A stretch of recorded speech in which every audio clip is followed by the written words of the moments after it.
오늘 저희가 함께 공부할 본문 말씀은 대종경 서품 18장 말씀입니다. 아까 우리가 공부 시작 전에 잠깐 또 말씀하셨지만 이제 서품 18장 이야기를 하면서 19장까지 이제 할 수 있을지 모르겠는데 하여튼 공부하면서 여러 가지 이야기를 나누는데 그 이야기 속에도 아까 우리가 그 시작 전에 잠깐 나눴던 이야기도 들어갈 것 같습니다.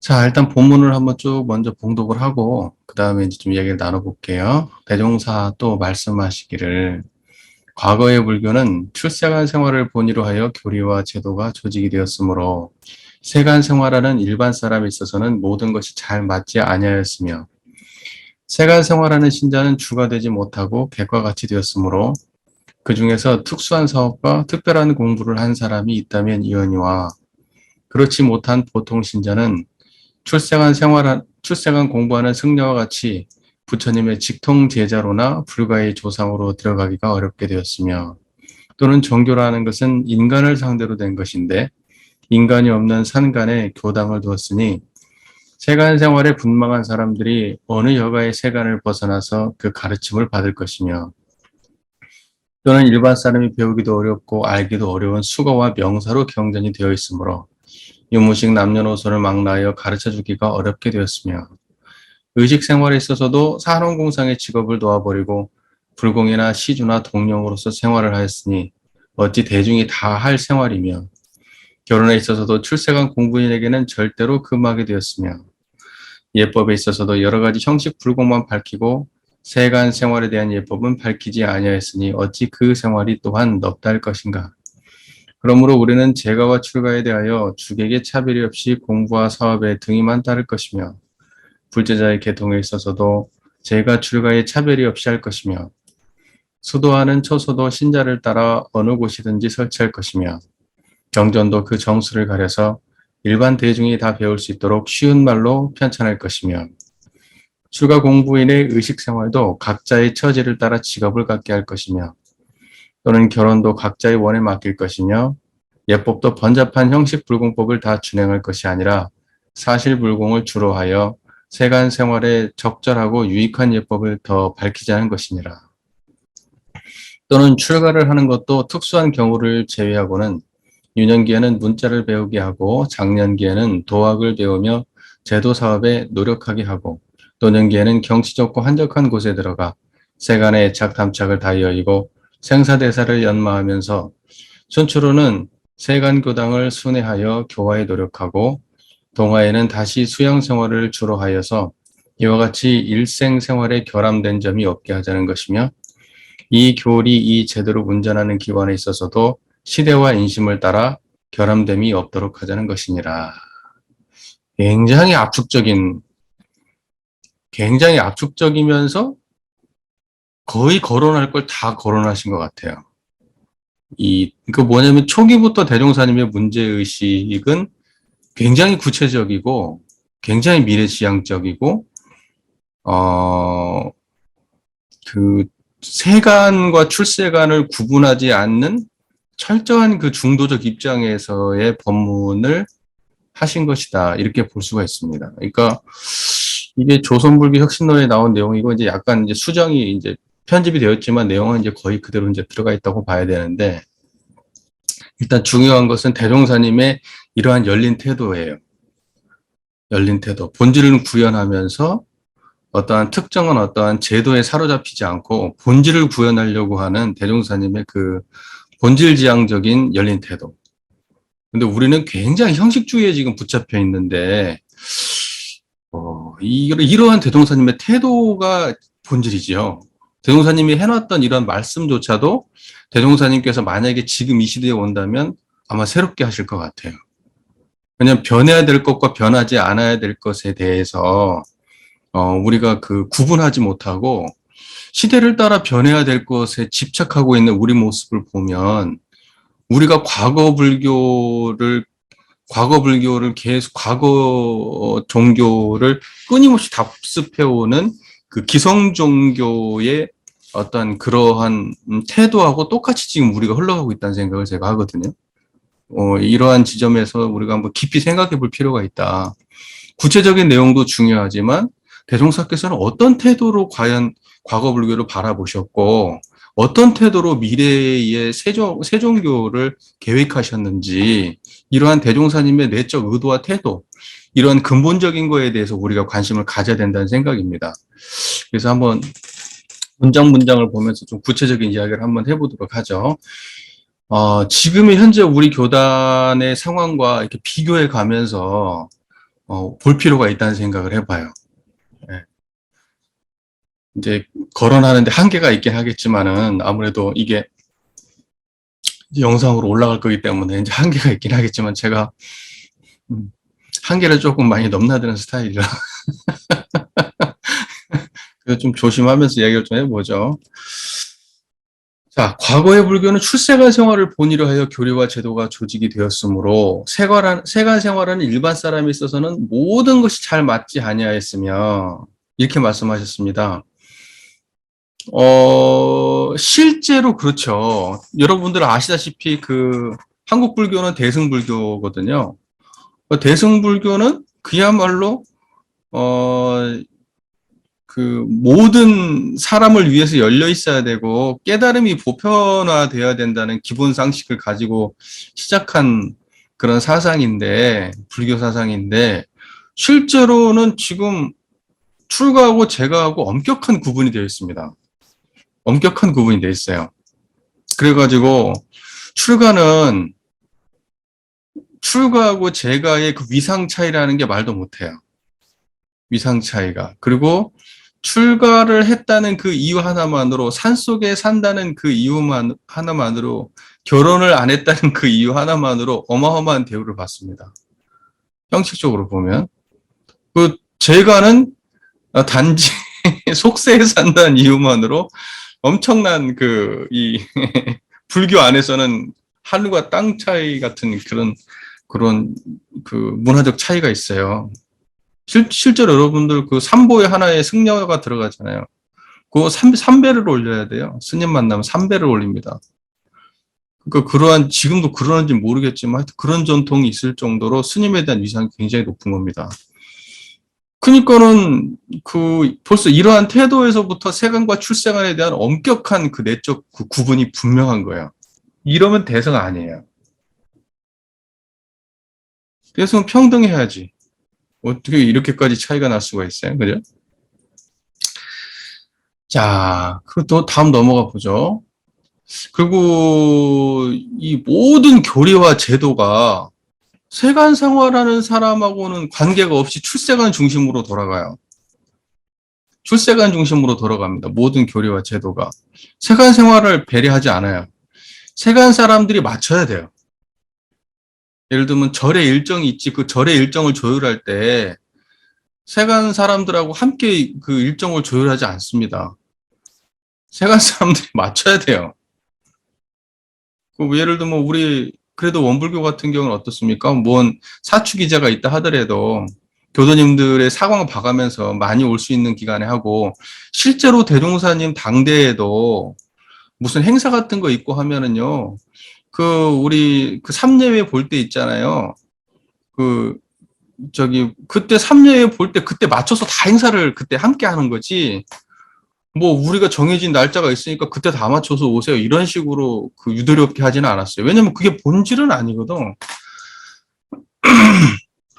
그 다음에 이제 또 뒤에 또 나오겠어요. 나올 테니까 그 얘기는 나중에 하는 거라. 하여튼 그런 식으로 해가지고 출세간 생활 본의로 하고 세간 생활하고는 굉장히 잘 안 맞는 이게. 그리고 니네들은 따라올 테면 따라와 봐. 이제 이런 식이죠. 예, 저쪽이 훨씬 더 권위 있고 이쪽은 쫓아가는 형식이고. 예, 지금 이런 식으로 되어 있다는 거예요. 지금 현재 그러니까 그러한 딱딱한 그러한 불가의 전통이 원불교에서는 굉장히 많이 녹았지만 생각해 보면 원불교도 굉장히 조금 그런 부분이 좀 없지 않죠. 하지만 원불교는 그래도 불교하고 비할 수는 없어요. 비할 수는 없습니다. 예, 그 다음 거 한번 볼까요? 세간 생활하는 신자는 주가 되지 못하고 객가같이 되었으므로 그 중에서 특수한 사업과 특별한 공부를 한 사람이 있다면 이언이와 그렇지 못한 보통 신자는 출세간 공부하는 승려와 같이 부처님의 직통 제자로나 불가의 조상으로 들어가기가 어렵게 되었으며 그 불가에 대한 비판을 하는데 예를 들면은 진짜 부처님의 모든 사람이 출가 제가를 막론하고 불제자가 돼야 되는데 실제로는 그 뭐 예불 올리고 하는 그런 모든 예식은 전부 다 스님들이 다 하는 거잖아요. 예, 그리고 그렇기 때문에 정말로 특별한 사람이 아니고서는 불가에서 제가로서 대우받기 어렵죠. 예, 돈 많은 사람들이 대우받겠죠. 돈 많은 사람들이 뭐 어디 가나 마찬가지인데 그 공부와 사업에 등에만 놓고 따지라고 했는데 지금 돈 가지고 그렇게 되고 있는 좀 안타까운 현실이 있지만 그러잖아요. 그 돈 많은 저기가 오면은 막 그 버선발로 뛰어나온다고 하거든요.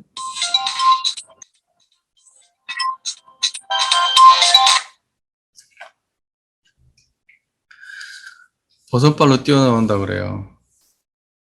아, 우리 보살님 오셨냐고 막. 좀 심각하죠.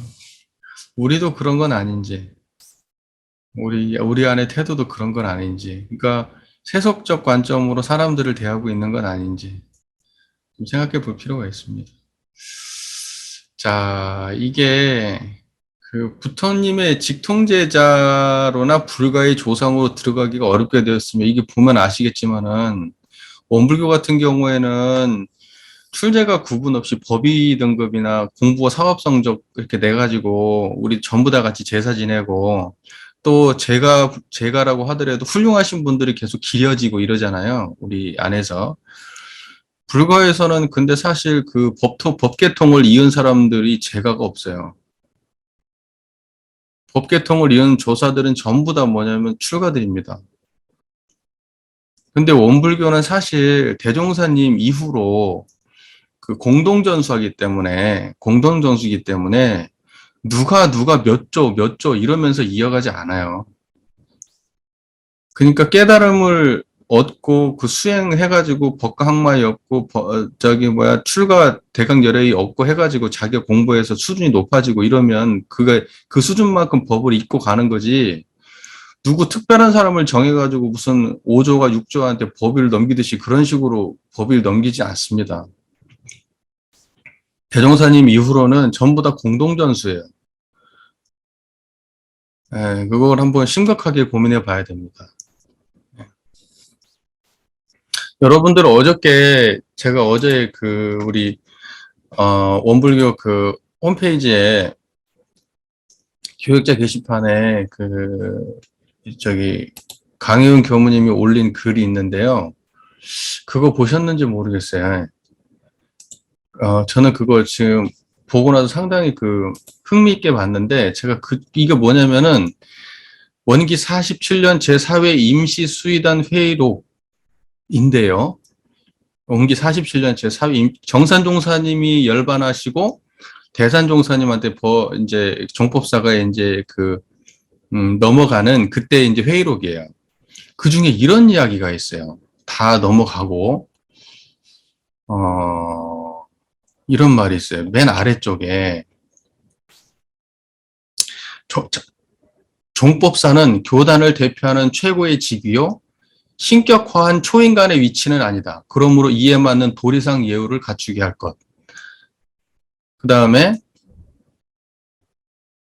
종법사는 본교의 기본 교리와 다르게 너무 미신적이거나 운수설에 가까운 말 등으로 지도함을 지양할 것. 그 다음에 종법사는 직위에 계실 때도 교서를 고칠 수 없음. 그 다음에 현 교헌의 종법사의 권한 운운처를 재고려하여 수정키로 함. 이건 넘어가고. 종법사는 이사병행하여 겸전한 인품으로 교단을 대표하고 만교도의 표준이 되어야 할 것. 종법사와는 형제행을 하고 사제 위치는 아니다. 이렇게 써 있어요. 종법사와는 형제행을 하고 사제의 위치는 아니다. 제가 예전에 그 말씀 한번 드린 적이 있었던 것 같은데 기억나시는지 모르겠어요. 대종사님을 스승으로 모신 우리는 전부 다 사형이다. 사형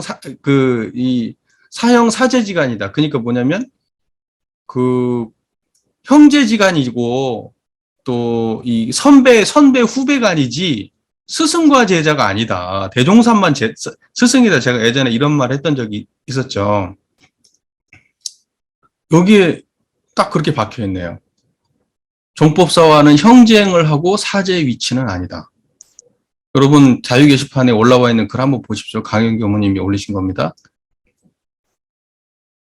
자, 그리고 7. 과거의 종법사 중심제로 교단의 모든 중대사를 처리하는 것을 지향하고, 과거 종법사 중심제로 교단의 모든 중대사를 처리하는 것을 지향하고, 종법사 중심으로 모든 걸 처리하는 것을 이제 지향한다는 거예요.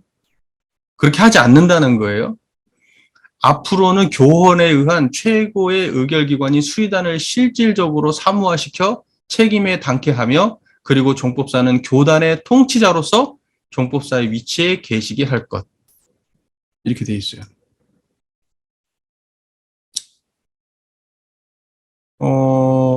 재밌죠?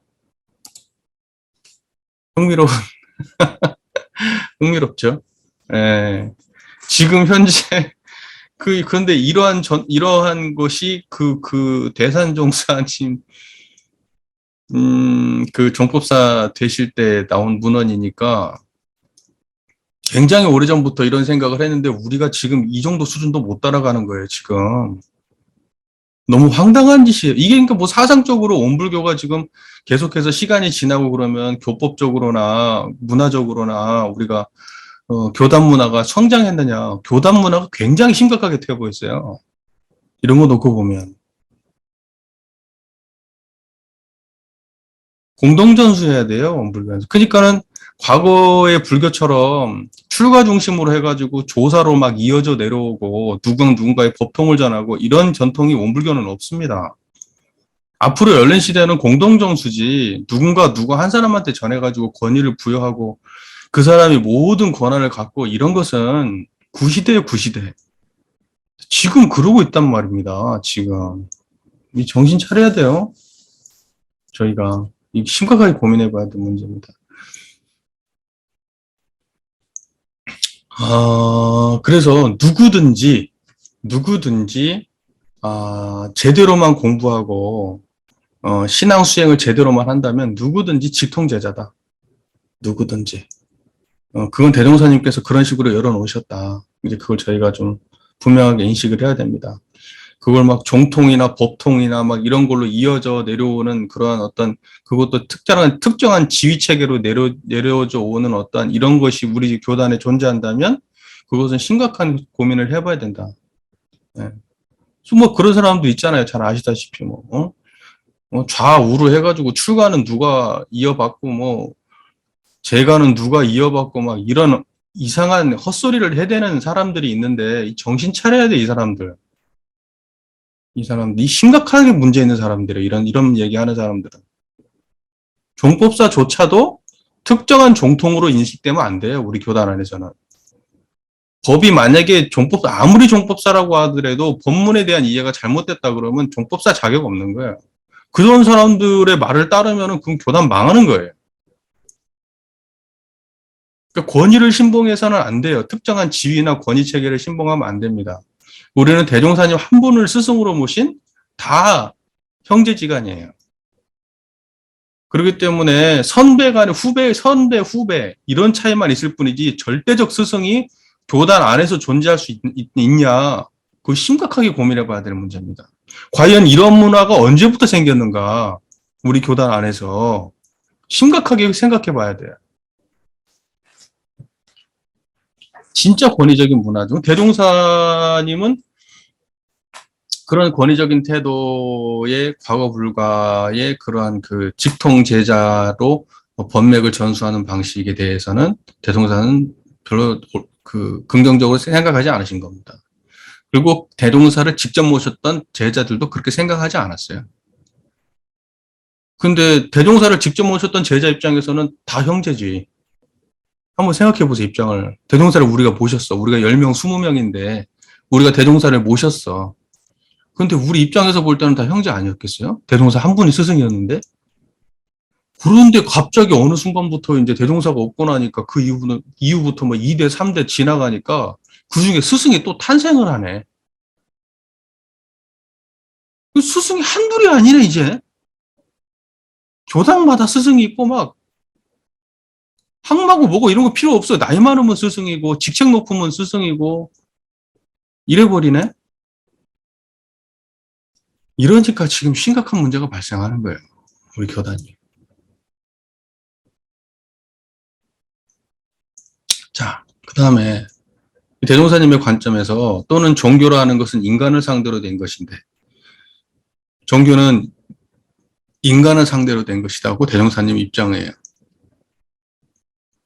인간이 없는 상간에 교당을 두었으니 세간 생활에 분망한 사람들이 어느 여간에 세간을 벗어나서 그 가르침을 받을 것이며 산속에 있는 그러니까 뭐냐면 대종사님께서는 일반 사람 그러니까 종교라는 것은 사람을 상대로 된 것이기 때문에 모든 사람들이 이 접근하기 쉬운 곳에 교당이 있어야 되는데 산속에 저게 있으니까 어떻게 보통 사람들이 다 거기에 쉽게 접근할 수 있겠느냐 지금 이런 생각이시잖아요. 그럼 지금 현재 우리 교당의 현실을 좀 생각해 보면 우리는 산속에 있는 건 아니고 도심으로 나와 있고 사람들 옆으로 나와 있어요. 그런데 실제로 우리가 접근이 되나요? 접근이 안 돼요. 그리고 우리 지금 대한민국 안에 그 여러 가지 공동체들이 많이 존재했는데 공동체 의식이 깨졌어요. 이제는 다 개인주의로 흘러가기 때문에 어디 한 곳으로 사람들이 모여서 거기서 뭘 나누고 이런 게 없어요.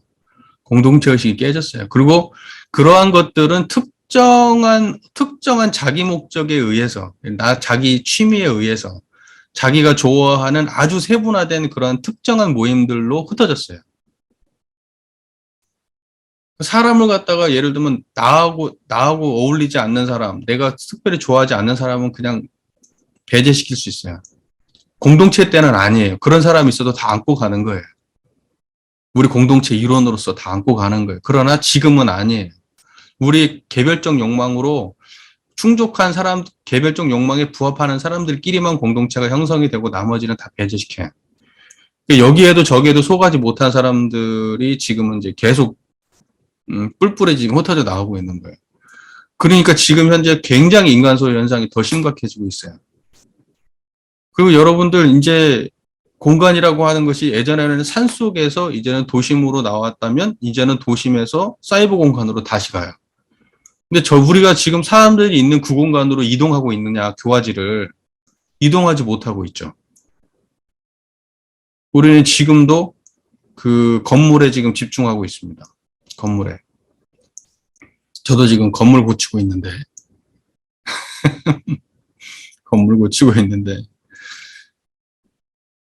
이것도 지금 대종사님의 본의에 맞게 생각한다면 우리가 지금 물리적 공간에서 사이버 공간으로 지금 이동을 해야 될 때입니다. 대종사님께서 지금 오셔서 교환한다면 그렇게 하실 것 같아요. 제가 볼 때는. 사람 있는 곳이 어디냐? 사람 있는 곳을 생각해야 돼요. 많은 사람이 있는 곳.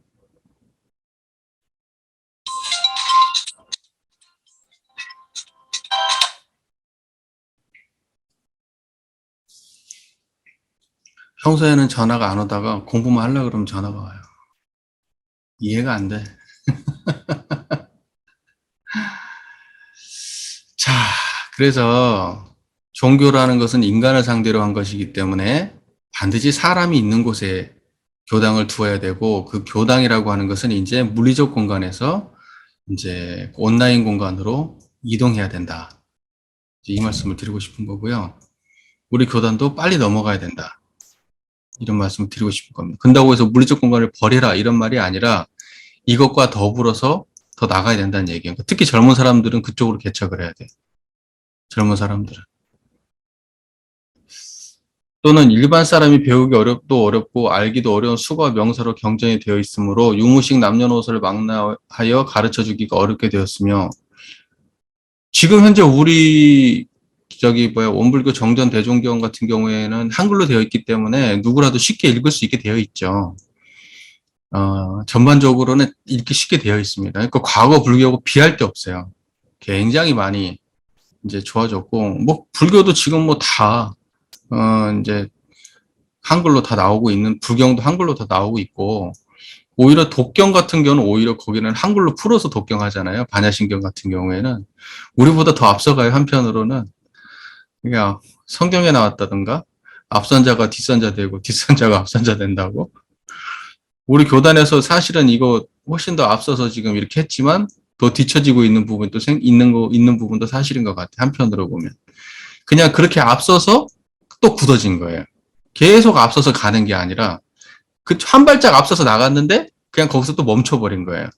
그러니까 뭐냐면 우리는 대종사님께서 말씀하신 찌꺼기만 따라간다니까요. 흔적만 밟아가. 그리고 그걸 붙잡아 버렸어요. 태도를 따라가는 게 아니라. 대종사님께서 이런 말씀하실 때 태도는 뭐겠어요? 대중을 향해서죠.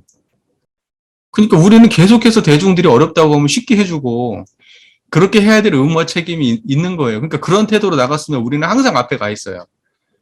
그런데 우리는 대종사님께서 해놓은 딱 거기에만 멈춰 있는 거예요. 멈추면 언젠가는 얘는 낡은 것이 되고 후퇴하고 결국은 사람들에게 외면당하겠죠. 우리 정전에 나와 있는 그런 정전에서도 한글로 다 되어 있긴 하지만은 그 생각보다 그게 잘 읽히는 글들이 아닌 글들이 많이 있잖아요. 그런 거 전부 다 한글화 시켜야 돼요. 저는 그렇게 봐요. 그런다고 해서 지금 정전을 없애고 지금 새로운 정전을 갖다가 새로운 판본을 만들라는 얘기가 아니라 해석 주석 정전이 나와야 된다는 말이에요. 그거 이제 교단에서 공인하는 주석 정전이 나와서 그걸 딱 보면 일반 사람들이 봤을 때 바로 그냥 이런 말이구나 하고 우리 한글로 그냥 이렇게 이해가 될 정도 너무 쉬운 글로 그렇게 돼 있어서 그렇게 해야 돼요. 정전이 어렵게 돼 있으면 그것은 그 어떤 종교의 어떤 그 특정한 권위를 보호하는 그런 일밖에 안 돼요. 권위적인 시대에나 가능했던 얘기고 앞으로는 이런 식으로 되면 사람들이 다 떠나가요. 정신 차려야 돼요. 이런 부분에 있어서는. 빨리빨리 어려운 거 있으면 빨리빨리 바꿔야 돼요. 이런 걸 가지고 10년, 20년 끈다 이런 건 말도 안 되는 거예요. 지금 현재 정전에 대해서 새로운 주석 정전이 나온다고 한다면 그것은 뭐냐면 교리에 대한 진보고 발전이죠. 끊임없이 우리가 공부를 한다는 거고 실제에 부합하는 공부를 한다는 반증이 될 수 있거든요. 그런데 우리는 지금 옛날에 한문으로 되어 있는 그러한 걸 지금도 우리는 숭상하고 있어요. 깨달음이 한문하고 뭔 관계가 있단 말이에요? 아무 관계 없어요. 깨달음하고 한문은 아무 관계가 없단 말입니다. 그러니까 한글로 대종사님, 대종사님과 대종사님과 그 선지님들이 그 굉장히 심혈을 기울여서 물론 한글로 바꿨지만 벌써 그것도 굉장히 오래전 일이란 말이에요. 그러니까 또 새로운 게 나와야 돼요. 더 쉬운 걸로.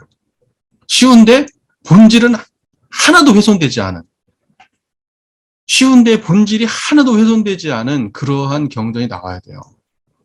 그래야 이걸 가지고 보편화시킬 거 아닙니까? 사람들한테. 근데 이거부터가 지금 안 된다니까, 우리가. 똑같은 정전을 해석하는데도 천차만별 아니에요. 그것도 어느 정도 비등비등한 것도 아니고 정말로 진짜 하늘과 땅 차이처럼 다르단 말이에요. 특히 가장 그 진리의 핵심을 이야기하고 있는 이론상장 같은 경우에는 하늘과 땅 차이 해석이. 이건 뭐 유무식 남녀노소를 떠나서 유식하고 젊고 뭐 해도 이렇게 안 된단 말입니다. 그러면 우리가 이걸 심각하게 받아들여야 돼요. 그때 당대의 어른들은 이러한 것이 쉬웠을지 모르지만 지금은 아니단 말이에요. 무슨 뜻인지 이해되시죠? 네, 이거 생각하게 받아들여야 된다. 저는 그렇게 봐요. 정전을 없애자는 게 아니라 지금 정전 놔두고 정전을 갖다가 바르게 읽을 수 있는 아주 쉬운 걸로의 그 해석본이 필요하다. 교단에서 공인하는. 그게 그 말씀을 드리고 싶어요. 자, 그래서 대종사는 결국 뭐냐면 모든 사람들이 쉽게 접근하고 쉽게 공부할 수 있는 그런 경전이 필요하고 그러한 교당이 필요하고 그러한 제도가 필요하다. 지금 이 말씀하고 계신 거죠. 의식 생활에 있어서도 산업공상의 직업을 놓아버리고 불공이나 시주나 동령으로서 생활을 하였으니 어찌 대중이 다 할 생활이며. 그죠? 지금은 불교 스님들 동냥하러 안 다닙니다. 대종사님 당대 때는 그렇게 했었나 보지. 그러니까 그렇게 해야만 공부할 수 있다고 하면 그걸 누가 다 할 일이냐고 그걸. 아, 결혼에 있어서도 출세간 공부인에게는 절대로 금하게 되었습니다. 예. 지금 우리도 얼마 전까지는 여자분들 절대로 금했었죠. 결혼 생활을. 예. 그 대종사님의 그 의도하고 안 맞는 지금 저희 전통이 그동안 오랫동안 흘러왔던 거예요. 그리고 예법에 있어서도 여러 가지 형식 불공만 밝히고 세간 생활에 대한 예법은 밝히지 아니하였으니. 형식 불공이라 여기서 형식 불공만 밝혔다는 건 뭐예요? 불가의 어떤 우리로 따지면 교례 가례가 있잖아요. 교례와 가례가 있는데 그 형식 불공만 밝혔다는 것은 그 교례 중심으로 이렇게 하면 돼, 저렇게 하면 돼라고 하는 것만 밝혔지 실제 불공법을 안 밝힌 거예요. 우리로 따지면 천지부모 동법 법률 사언에 실제로 불공하고 하는 인간 생활에서 실제로 구현돼야 될 걸 안 밝히고 전부 다 부처님한테 와가지고 기도하고 불공하고 그러면 소원 성취한다고 그런 식으로만 가르친 거란 말이에요. 그게 형식 불공이잖아요. 형식 불공. 무슨 말인지 이해되세요? 본질이 드러나지 않는 형식적인 것만 갖췄단 말이에요.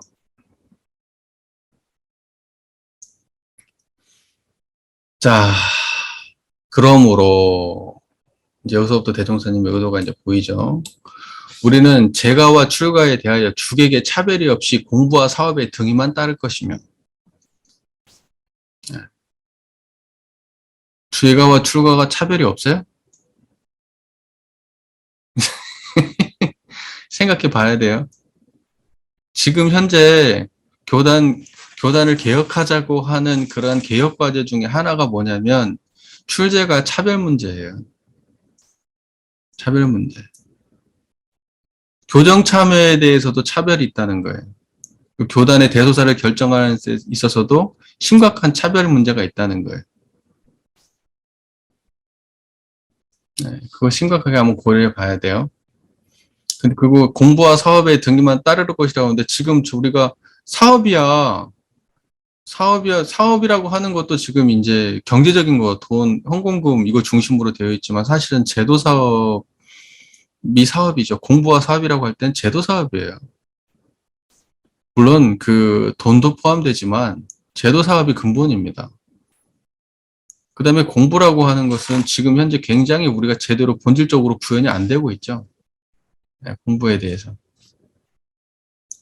무슨 말인지 이해되시죠? 네. 뭐 지금 현재 공부 등위를 따질 수가 없게 돼 있잖아요. 법의 등급이 희한하게 돼가지고. 제가 출가에 대해서 주객에 차별 없이 공부와 사업의 등위만 따를 것이며 굉장히 중요한 말씀이시죠. 여러분들 이거 생각해 보신 적 있으시죠? 그러니까 지금 현재 우리가 공부 등위가 제대로 지금 구현되지 않고 있어요. 이제 그게 따르고 싶어도 사실은 그렇게 제도적으로 구현이 잘 안 되고 있다는 게 이제 가장 큰 문제고, 사업이라고 하는 것도 지금 우리가 제도 사업을 중심으로 사업을 바라보지 않고 사업 그러면 꼭 그 헌금금 얼마나 냈는가 이제 이런 걸로 사업을 바라보는데 그 관점도 조금 수정할 필요가 있어요. 제도 사업이라고 우리가 원불교가 추구하는 사업은 제도 사업입니다. 제도 사업. 네. 사업 얼마나 많이 했냐 그러면 거기에다 헌금금 얼마나 많이 했냐, 유지금 얼마나 많이 냈냐. 우리가 보통 사업이란 말을 그렇게 많이 쓰는데 그거에 대해서 우리가 좀 생각해 볼 필요가 있다. 네. 지금 있던 걸 막 없애자 뭐 이런 뜻이 아니고 이걸 또 추가하고 이런 의미를 더 강조해야 되지 않나라는 말씀을 드리는 겁니다. 불제자의 계통에 있어서도 제가 출가의 차별이 없게 할 것이며, 근데 지금 현재 이제 불제자라고 하면 다 불제자지만 사실은 불제자의 계통에 있어서 제가 출가의 차별이 굉장히 있잖아요. 그죠?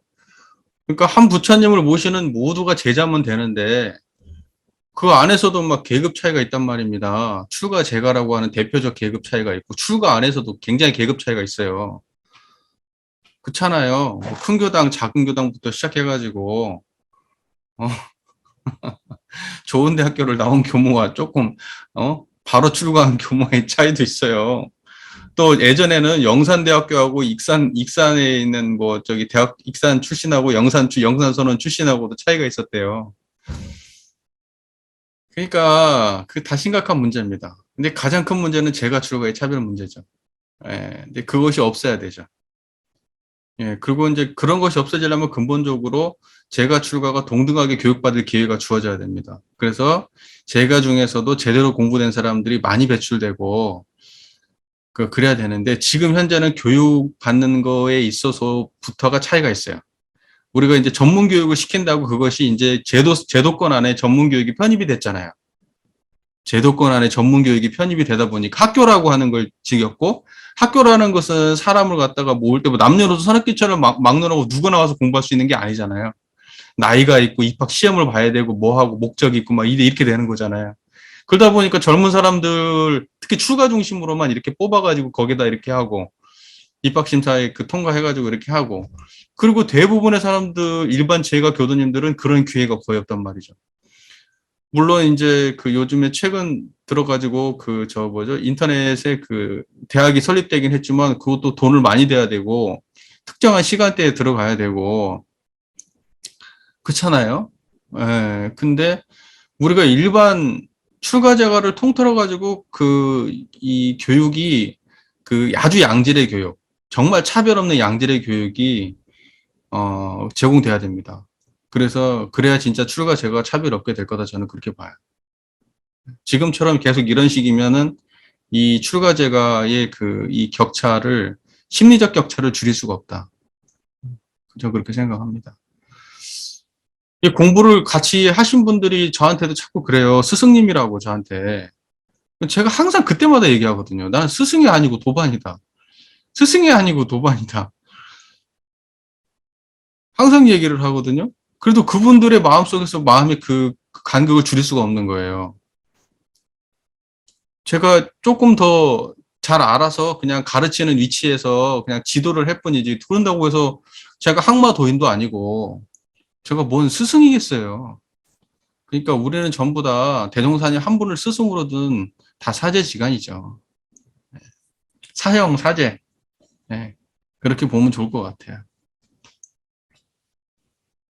네.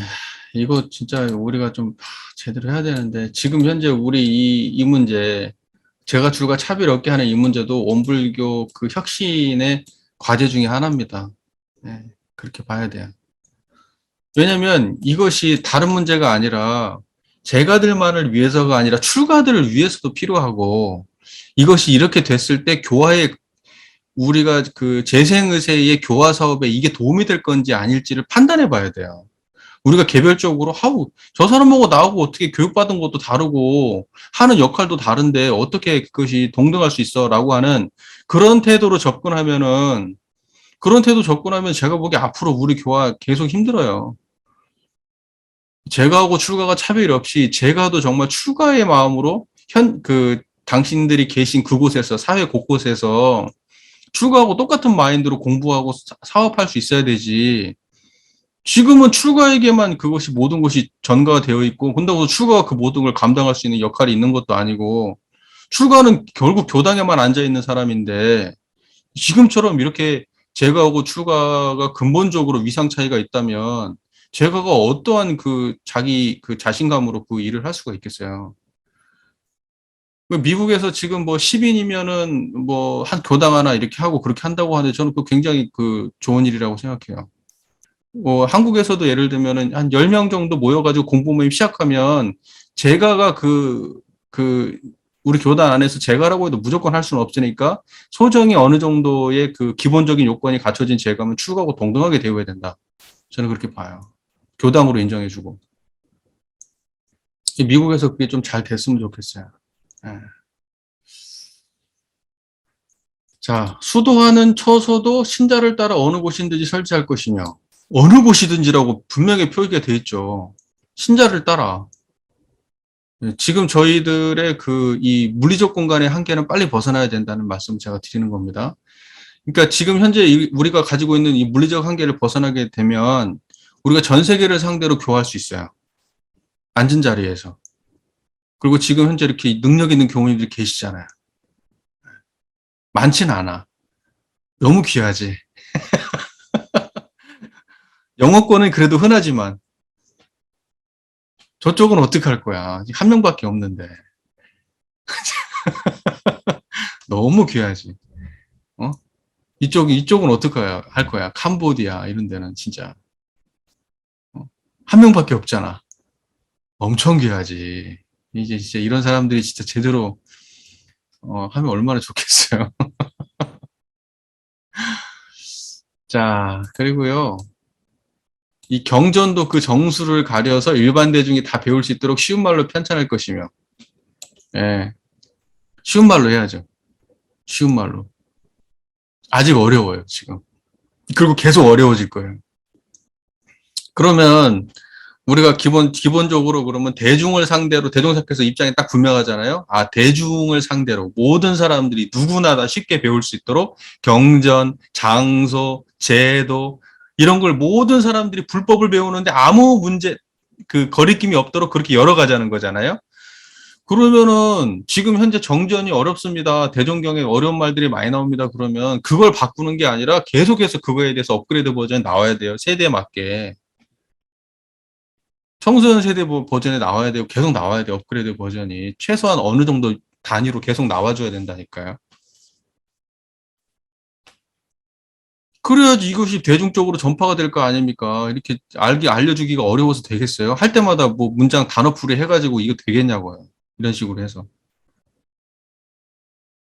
요즘에 얼마나 지식습득이 쉬운 시대인데 지금처럼 이거 지금 이럴 때가 아니에요. 지금. 네. 이건 지금 심각하게 고려해 봐야 돼요. 지금 제가 보기에 이건 굉장히 뒤처지고 있어요. 원불교가 그때 당시에는 앞서갔지만, 예, 굉장히 그때 당시에는 앞서갔지만, 지금은 처지고 있다는 건 분명한 사실이에요. 처지고 있어요. 자, 출가 공부인의 의식 생활도 각자의 처지를 따라 직업을 갖게 할 것이며, 재밌네. 출가 공부인의 의식 생활도 각자의 처지를 따라 직업을 갖게 할 것이며, 출가도 직업 갖게 하라고 돼 있네? 지금은 출가 직업 못 갖게 돼 있습니다. 이제 미국은 열려갈지 모르겠지만, 적어도 한국에서는 출가가 다른 직업 가지면서 출가하고 이렇게 안 돼 있습니다. 출가도 공부인의 의식 생활도, 출가 공부인의 의식 생활도 각자의 처지를 따라 직업을 갖게 할 것이며, 생각해 볼 일이죠. 우리가 그 출가 공부인도 물론 이제 여기에 이제 전담할 수도 있겠지만, 큰 데는 이제 직업 가지면서 못 하죠. 큰 교당은 뭐 직업 가지면서 불가능하죠. 사실은 교당 일만 하는 것도 거의 뭐 다 감당이 안 될 정도 수준이니까 뭐 한 명 갖고 안 되니까 두 명, 세 명 가는 거 아니겠어요? 그런데 실제적으로 뭐 예를 들면 뭐 4급지, 5급지, 6급지 이런 데는 교당 일 많지 않아요, 생각보다. 예, 제가 지금 3급지에 있지만 교당 일이 많지 않아요. 없는 건 아닌데. 근데 문제는 뭐냐면 교당 일이라는 게 산발적으로 있어요. 그래서 천도제가 생긴다든지 뭐 병문안을 가게 된다든지 산발적으로 있어요. 그래서 실제로 우리 지금의 현재 교화하는 패턴으로 따지면 직업을 가지면서 하는 게 쉽지는 않지만 알바 형식으로 또는 프리랜서 형식으로 자기가 어떤 시간과 이런 것들을 조절할 수 있다면 그런 직업을 가지면서 하지 않으면은 이제는 5급지, 6급지 존재할 수가 없어요. 물리적으로. 지금 현재 생각보다 많은 교무님들, 특히 이제 여자 교무님들은 모르겠는데 남자 교무님들 알바하면서 하고 있습니다. 알바 뜁니다, 알바. 배달 알바 같은 거 뛰어요. 지금 뭐죠? 퀵 서비스 같은 거 있잖아요. 쿠팡 같은 거. 그런 거 하고 계셔요. 지금 앱 깔아놓고 그거 받으면 그거 해가지고 틈나는 대로 해가지고 하나씩 하나씩 배달하고 수수료 받아가지고 그거로 전기세 내고 그러신단 말입니다. 지금. 이런 상황에서 교무들의 연금 수준을 통일하자는 얘기도 해결이 안 되니까 이게 얼마나 지금 교단이 이기적이고 심각한 문제인지 이게 어떻게 그런 판단을 교단이 할 수 있는지 또 그것을 갖다가 그렇게 판단할 거면서 왜 그렇게까지 난리를 쳤는지 그렇게까지 난리 쳤으면 어느 정도 결과는 내놔야지 이렇게 원점화 시킬 거면서 사람들한테 희망 고문하는 것도 아니고 우리 교단에 지금 얼마나 많은 숫자가 지금 자활이 안 되는데 갑자기 또 열불이 나려고 하는데 넘어갈게요. 그러니까 출가자는 무조건 뭐죠? 직업을 갖지 않아야 된다 또는 출가자는 가져야 된다라고 하는 그런 양변의 생각이 필요가 없어요. 의미가 없어요. 본질이 있는 말이 아니에요. 출가에만 집중해야 된다 이런 말들이 본질이 있는 말이 아니에요. 상황에 따라서 그렇게 할 수 있는 거예요. 상황에 따라서. 주종 관계는 분명히 있겠죠. 출가 수행자는 여기가 더 중심이기 때문에 여기를 부족하게 하면서 다른 일을 할 수는 없겠죠. 물론. 하지만 여기에 문제가 되지 않는다 그러면 의식 생활이 유지가 안 되는 상황에서 그러면 직업도 갖지 말라 그러면 어쩌자는 거예요. 그러면 보조라도 해줘야 될 거 아니에요. 그것도 안 해주면 어쩌라는 거예요. 그러니까 그걸 그렇게 할 수 있도록 교단에서 장려를 하든지 뒷받침을 대주든지 어떻게 해야 된단 말입니다. 이걸 어떻게 해든지 해결 봐야 돼요. 자, 그 다음에 또는 결혼도 각자의 원에 맡길 것이며 결혼도 각자의 원에 맡긴다고 했는데 지금까지 여자분들은 안 됐지만 이제는 풀어졌죠. 대종사님께서 정려분들 스스로 머리 저렇게 하고 정복 갖춰 입고 출가자라고 결혼 안 하겠다고 선언하고 할 때 대종사님 걱정하셨어요. 왜 니네들 스스로 그렇게 구속을 감내하냐고. 그런데 그분들 스스로 그렇게 하셨습니다. 그게 교단 역사예요. 구타원님을 중심으로 해가지고. 생각해 보실 일입니다. 그게 대종사님의 의도가 아니었어요. 원래 바로 지금이라도 바로 잡아서 너무 다행이긴 하지만은 아직까지도 우리 정서적으로 이거 못 넘어가고 있어요. 정서적으로 완전히 이거 넘어가려면 쉽지 않아요. 누군가가 문을 열어야 되는데 이거 누가 이걸 감당하겠냐고. 그리고 남자들도 마찬가지예요. 남자들도 지금 결혼을 하기는 했지만 이거 출가인지 재가인지 구분하기 어려울 정도 사시는 분도 많아요. 그래서 결혼을 했는데 정토가 경제적으로 어려우면은 일반 교당에 가가지고 작은 교당에서 근무할 수가 없어요. 왜냐면 가정을 유지할 수가 없으니까. 그럼 생활 책임을 져야 된단 말입니다. 왜냐면 결혼을 했으니까요. 그러니까는 이게 복잡한 문제가 얽히는 겁니다. 이게 지금. 복잡한 문제가 얽혀요. 저도 답은 모르겠어요. 저는 사실은 이 경제적인 문제로부터는 특별히 어려움을 겪지 않고 사는 사람이라, 왜냐면 가정은 신경 쓰지 않아도 되는 입장이라서요. 저는 개인적으로. 저희 정토 자체가 굉장히 자립적이고, 그 다음에 그 교무의 입장을 10분 이해하고, 적극적으로 후원하는 입장에 있는 사람이기 때문에 저는 솔직히 아무 문제 없어요. 제 개인적으로 놓고 볼 때는. 그러나 주변에서 보면은 그렇지 않은 경우 굉장히 많아요. 많습니다. 실제로 어떻게 살지 할 정도로 진짜 어렵게 사시는 분들 많아요. 그러니까 남자분들이 사업기관으로 가지 않으면 힘들어요. 그러면 과연 사업기관에서 그럼 교화할 수 있냐? 교화 못해요. 그러면 사업기관이라고 하는 건 존재는 그러면 필요 없는 거냐? 아니야, 필요해요, 또.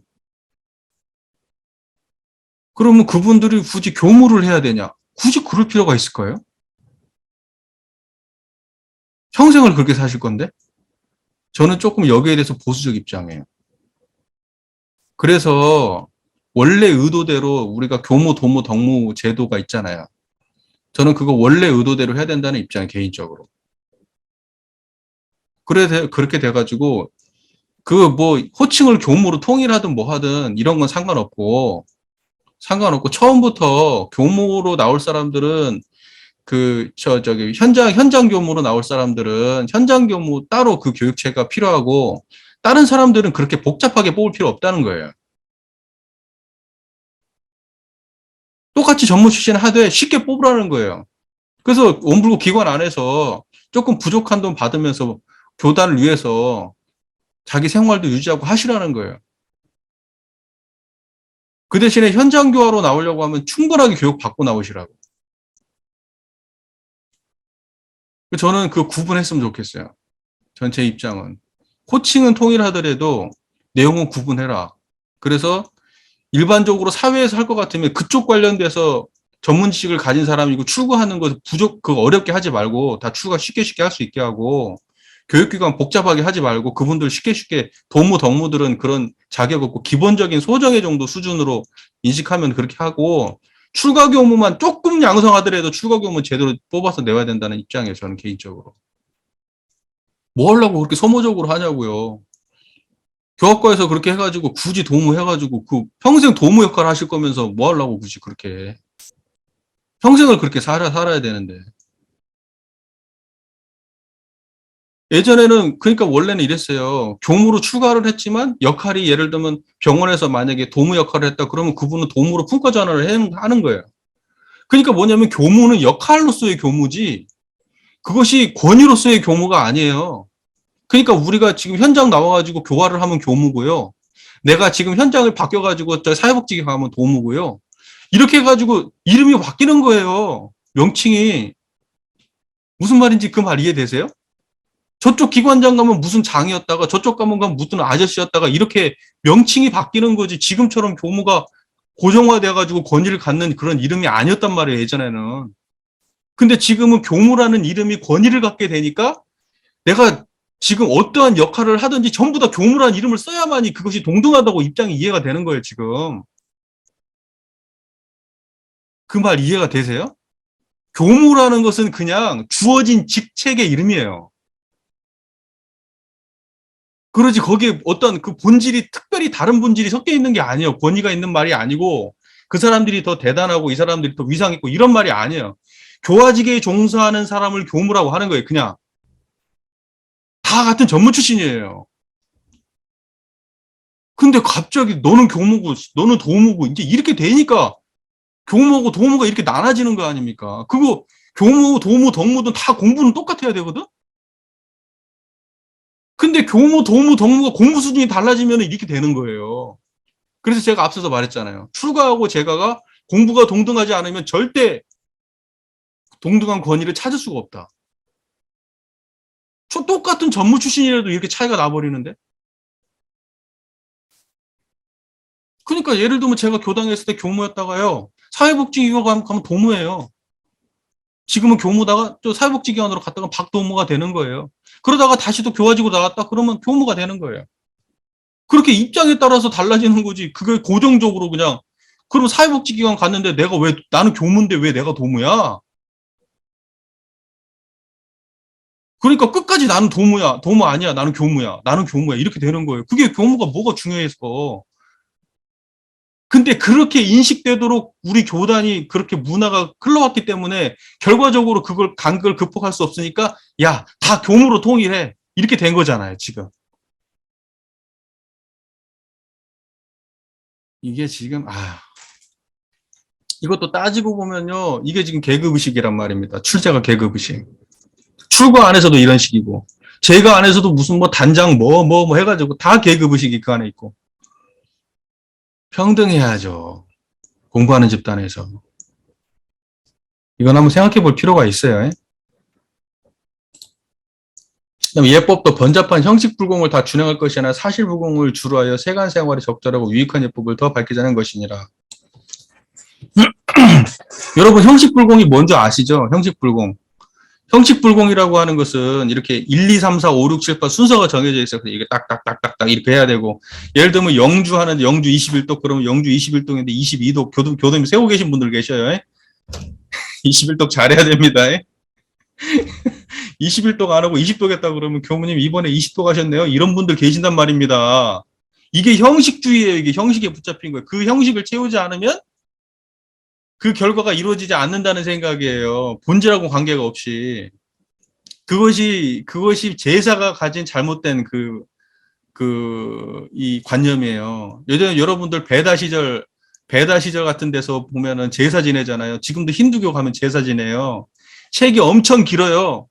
그래가지고 뭐 천도제 하나를 지낸다고 앉아가지고 무슨 뭐 과일 하나를 놔두고 과일을 또 한 번 깎은 다음에 거기다가 무슨 성냥개비를 꽂았다가 거기다가 쌀을 뿌렸다가 무슨 염색료를 뿌렸다가 무슨 꽃을 뿌렸다가 순서대로 그걸 쭉쭉쭉쭉쭉 하는 거예요. 소꿉장난 하는 것처럼 그렇게. 그래도 뭐 불을 태웠다가 물을 뿌렸다가 그걸 몇 시간 동안을 하는 거예요. 그렇게 제사를 지내는 거예요. 근데 그게 잘못되면 돼야 한대요. 잘못되면 안 되는 거예요. 예를 들면 베다에서 이렇게 경전에 문제가 있는데 그 경전에 제사 나와 있는 대로 제사를 안 지내잖아요. 그러면 한 해가 안 뜰 수도 있고요. 갑자기 천둥이 쳐서 세상이 망할 수도 있어요. 그렇게 인식했다고 옛날 사람들은. 그게 형식주의예요. 형식주의. 그런데 그러한 전통들이 지금까지 우리한테도 남아있는 거예요. 실제하고는 관계없는 형식주의들이. 이걸 보고 형식불공이라고 하는 거예요. 우리가 실제로 원하는 그곳에서 결과를 얻는 방식이 아니라 망상이에요, 망상. 거의 소꿉장난 수준이에요. 그런데 실제로 그 의식을 행하고 참여하는 사람들은 어떤 생각을 갖고 있냐면, 그렇게 안 하면 진짜 안 될 것처럼 그렇게 생각한단 말이에요. 여러분, 그렇잖아요. 점집 가시면 점 보이면 점쟁이가 그렇게 얘기하잖아요. 부적 써야 돼. 남편이 바람난 것 같아. 부적 써야 돼. 남편 돌아오게 하려면 부적을 써야 돼. 그래가지고 남편 팬티 속에 넣어놔야 돼. 이렇게 얘기를 했어. 근데 그렇게 만약 그 소리를 듣고 나서 그 부적을 안 쓰고 그걸 안 했다? 그러면 진짜 이제 남편 바람 나는 거예요. 붙잡을 수 없는 거예요. 그거 미신이지. 미신이지. 형식불공이라는 게 그런 거예요. 그러니까 뭐냐면 불가에도 굉장히 번다 하잖아요. 특히 이제 여러분 티베트 불교 같은 데 가면 뭐 번다 하더만 거기도 보니까. 티베트도 막 번다 해. 막 이게. 근데 그게 다 본질 구현하고 관계가 아니냐. 본질 구현하고 관계 없어요. 네. 여러분들 우리 유교도 제사 지내시잖아요. 그게 무슨 본질 구현하고 관계 있어요? 관계 없어요. 무슨 뭐 홍동백서 무슨 뭐 어두육미가 어쩌고 뭐 하잖아요. 그거 안 하면은 조상이 뭐 집안이 망합니까? 제사 안 지내고도 잘 먹고 잘 사는 사람들, 기독교 믿는 사람들 많아요. 아무 관계 없단 말입니다. 그런 걸 보고 형식불공인데 불교도 그런 게 굉장히 번다하다는 거예요. 그런 형식불공 방법론이. 그래서 세간 생활에 적절한, 우리로 따지면 교례 같은 거 있죠, 교례. 가래 같은 거 있잖아요, 가래. 예, 그런 것들이 주로 많이 밝혀져야 되고, 그다음에 통교 같은 거 있죠. 예전에 같은 데 나오는 통례 같은 경. 그런 것들은 정말 우리가 그 일상생활을 살아갈 때 필요한 예절들이잖아요. 근데 그것도 보면은 지금 세대에 안 맞는 것들 많이 있어요.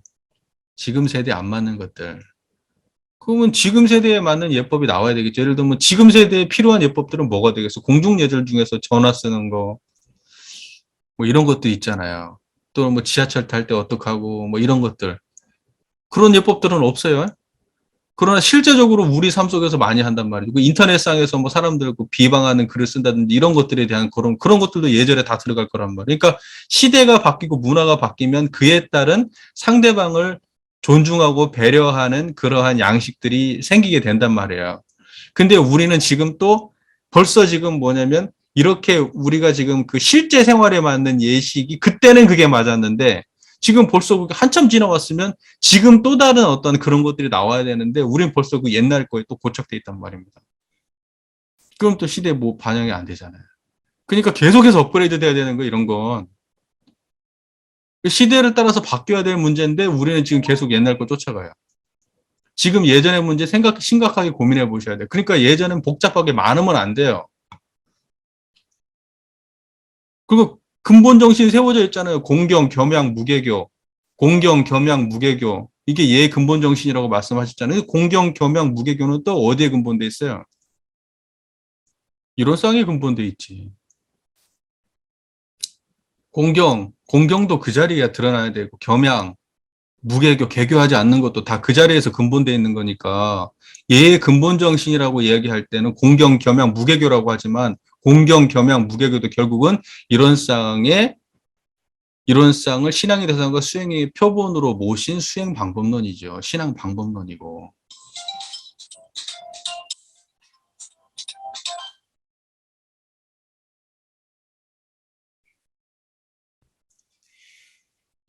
오늘따라 자꾸 전화가 오네요. 꼭 이러더라고. 공부할 때만 되면 전화 와요. 딴 때는 전화 잘 안 오는데.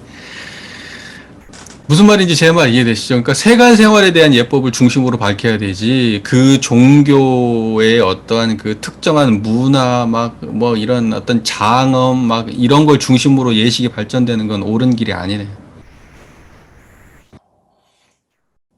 또는 출가를 하는 것도 특수한 경우를 제하고는 유년기에는 문자를 배우게 하고 장년기에는 도학을 배우며 제도 사업에 노력하게 하고 노년기에는 경치 좋고 한적한 곳에 들어가 세간 애착 탐착을 다 여의고 생사대사를 연마하면서 춘추로는 세간 교당을 순회하여 교화에 노력하고 동화에는 다시 수양 생활을 주로 하여서 이와 같이 일상생활에 결함됨이 없게 하자는 것이며 이렇게 돼 있네요.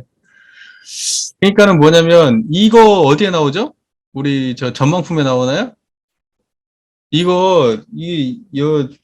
조선북이 혁신론에 보면은 이거에 좀 구체적인 내용이 나오는데 여기 어 이러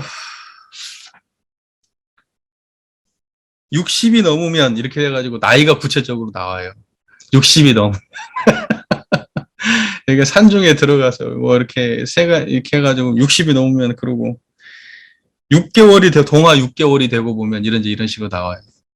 그러니까는 뭐냐면 이제 그 인생 생활에 있어서 또 이거 이제 우리 세전에도 이런 그 말씀들이 다 있죠. 그러니까 이제 이 법문에 기인한 거라고 보면 될 것 같아요. 그러니까 우리가 이제 사람의 일생을 갖다가 딱 놓고 봤을 때는 처음에는 유교, 그 다음에 장년기에는 그 다음에 이제 통교를 배우죠. 도학과 과학을 같이 배우고 그 다음에 노년기에는 이제 그 열반과 해탈의 도를 이제 실행하는 거죠. 그렇게 해가지고 자기가 이제 공부가 깊고 그런 사람은 여기저기 초청하는 데가 많을 거니까 가가지고 또 법설도 하고 또 동화에는 수양도 하고 이제 이러면서 일생을 보내는 거죠. 그게 결함 없는 일생이라는 거예요. 근데 지금, 음, 우리가 그런 생활을 장려하고 있느냐, 그렇지 못하고 있죠. 좀 안타까운 부분들이 좀 있습니다. 하지만 이제 이런 식으로 된다 그러면 정말 원만할 것 같아요. 정말 원만할 것 같아요. 지금은 이제 일반적인 분들도 퇴임을 하고 나면 생계 걱정을 해야 돼요. 생계 걱정.